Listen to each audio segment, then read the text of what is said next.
Onye ọma m, ị nụla akụkọ ndị hiri odo n'ụwa taa? Ọkọ akụkọ bụ m, Ọsọndụ Chukwuebuka. N'ihi ọgbaghara nke dapụtara n'ime pati ADC nke mere ka ụlọọrụ INEC gụpụ aha David Mark na ndị oso ya achị, Atiku, Peter Obi kwankwaso David Mark na ndị ọzọ agwụchala Abuja ugbu a.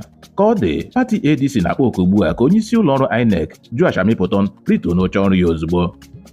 Onye ji aha pati Labour ọzọ ọkwa onyeisi ala n'ime afọ 2023, Maazị Peter Obi ekwuola n'eze wara awa na ọ bụ Tinubu bụ ya kpatara ọgbaghara na tigbuo zọgbuo nke na-ehi odo ugbu a gbaa gburugburu ala anyị. N'ọzọ dịka ibe ya, Peter Obi akwala akwa arịrị na dịka ọchịchị dị ugbu a na-agba ọchịchị onye kwuo uche ya mgbe okporo site n'itinye ọgbaghara n'ime pati ndọrọndọrọ ọchịchị dị iche iche. Nke a na-egosipụta na Abacha ka ha mma bụ ndị tụrụ ọnụ na ha lụrụ agha ịchụta ọchịchị ọhakarasị n'oge ọchịchị Abacha. Otu onye omeiwu mba US, Riley Moore, adọọla ọchịchị etiti mba Naijiria aka na ntị banyere igbu ọchụ ahụ nke hiri odo n'ime Jos steeti Plateau, na ya bụrụ na ha emeghị ka nchekwa taa ọchịchị n'ime mba Naijiria, na mba US ga-anọ n'isi nchekwa mba Naijiria. Ọgwụ na ụbụ akụkọ ndị ahụ hiri odo n'ụwa taa.